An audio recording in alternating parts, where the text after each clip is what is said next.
Shalom, first and foremost, all praise, glory, and the highest honor to Yahweh, Bahasham, Yahushai, Bahasham, Rachakadash. Double honors to the elders and apostles of Great Millstone. Shalom to the hopeful elect. This brother Rocky coming back with a lesson. And on this one, I want to speak on a scripture here in 1 Kings chapter 18, which I thought was spiritual. Okay?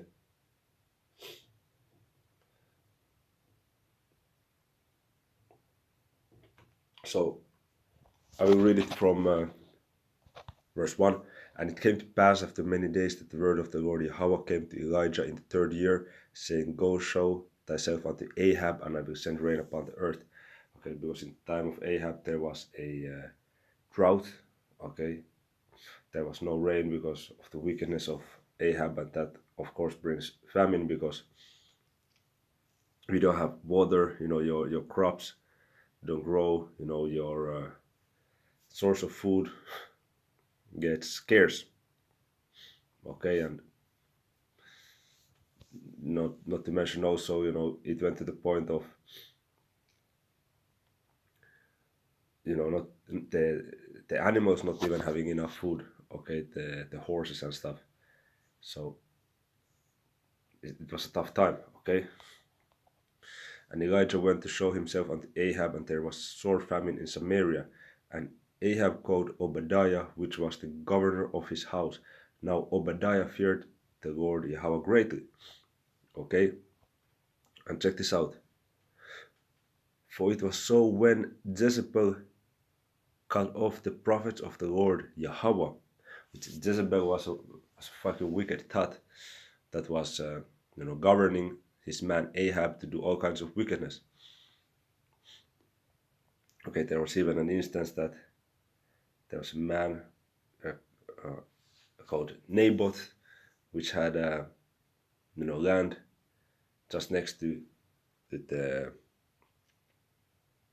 king's house, the king of Israel, Ahab's house, okay, of the northern kingdom, and Ahab wanted that land, that vineyard, and Naboth was like, no, I'm gonna keep it, I'm gonna keep it, I'm not gonna sell it to you, man. And then Jezebel said pretty much to put up a scheme, proclaim a fast, and then accuse that man Naboth that he's not holding the fast, he's not the righteous man. They conspired this with the elders, okay, of Israel, okay, of the northern kingdom, and then they delivered that dude to death, okay, with that man Naboth to death. And then Jezebel just said to Ahab, go up and take hold of that vineyard. So that's a high dose of wickedness, man.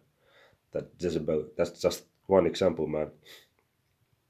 Okay, even another one, Elijah took down the prophets of Baal, okay, when there was 400 of them. No, he unalived them. Then that bitch Jezebel was sending messengers to Elijah that, the gods do to me and more also if you are not going to end up as one of those prophets of Baal that you unalived. So she tried to take out Elijah, but of course it didn't work because, Elijah was a heavy man of the Lord, man. Okay? He's, mentioned to represent the prophets in the New Testament when Yahushua had the transfiguration, when he also transfigured himself. There was a hologram of Elijah and Moses. And Moses representing the law, Elijah representing the prophets. Not to mention he came back as John the Baptist and as Abba Bivens in these times. So that's a very heavy, very heavy prophet, Elijah.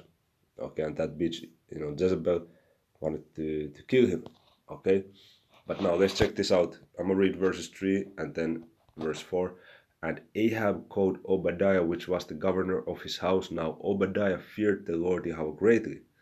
For it was so when Jezebel cut off the prophets of the Lord Yahweh that Obadiah took 100 prophets and hid them by 50 in a cave and fed them with bread and water. So what I want to highlight this scripture is that there was 100 prophets, prophets of the Lord, which you're not going to see all their names mentioned, okay, in the Old Testament. You hear of,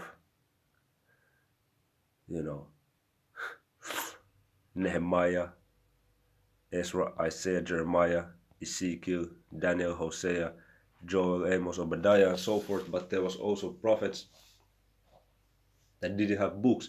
And then you have some prophets, for example, Obadiah is 1 book, you have Amos is 9 books, Hosea 14 books, then you have, for example, Jeremiah 52 books. Okay, so the different prophets had different lots.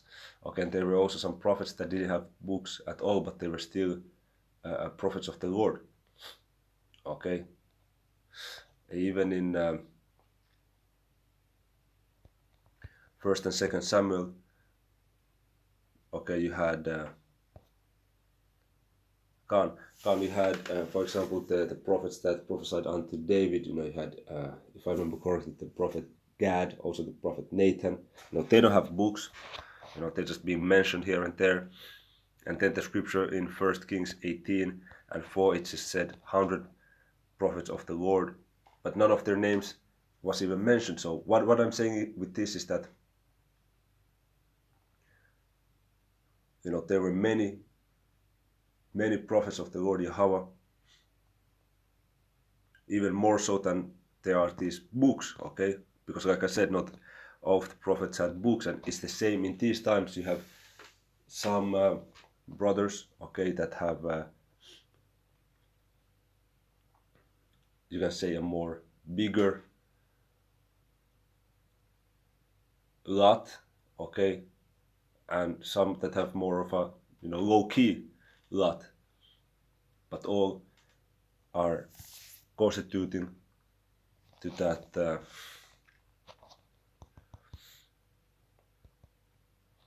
that same body, okay. You have even a scripture saying that, in body there are many members, but it forms one body. Apostle Paul spoke about it, that, even so ye are one body in Hamashiach, okay.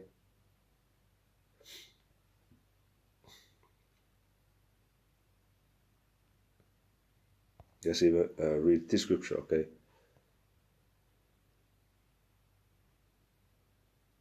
The parable of the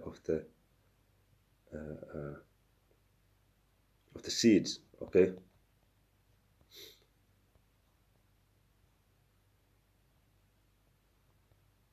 Okay, Matthew 13:23. But he that receiveth seed into the good ground is he that heareth the word and understandeth it, which also bears fruit. So it's talking about the prophets, and bringeth forth some an hundredfold, some 60, some 30. So,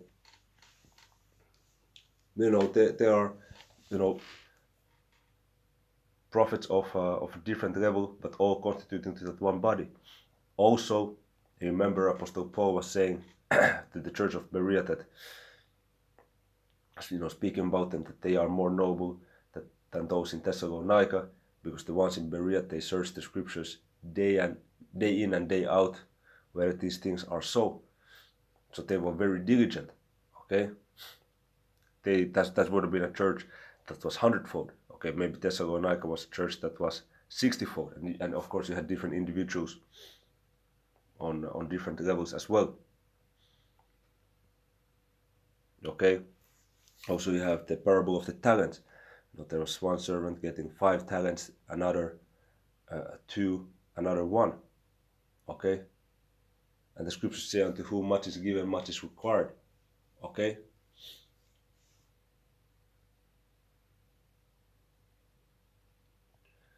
So even within this truth is, brothers have different roles, and even in in the aspect of prophecies, the prophets, there are different dimensions. There are some been in this truth for many, many, many years. The elders, apostles, and down, and then others less years. So it's gonna be a different type of input, but all are forming that one body. Okay.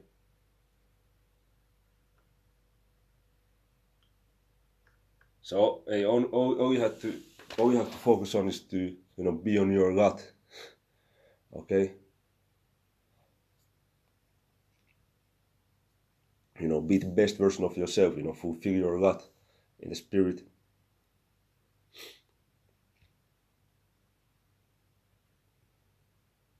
Okay, do what is required of thee.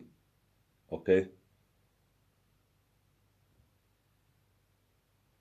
Because this is a team effort, man. Not everybody's gonna be on the. For example, you have a Shai. He gets the main spotlight. 10 to 12, 12. Of course, beginning from Yahweh. His name is going to be magnified. Then you have a Shai. Then you're gonna have the 12 apostles. Okay. And then the rest of the 144,000. So it's every man in his own order. Okay.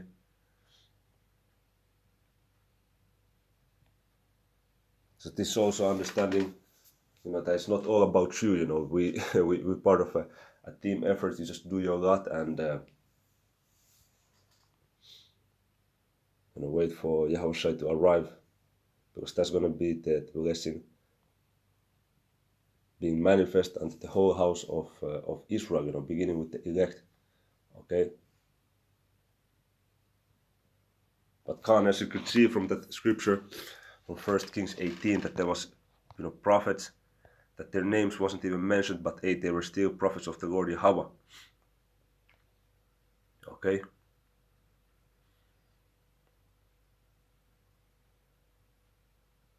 So, Lord, doing this video was edified. Closing, I want to give all praise, glory, and the highest honor to Yahweh, Ba'Hashem, Yahushua, Ba'Hashem, HaKadosh, double honor to the elders and pastors of Great Millstone, Shalom to the hopeful elect.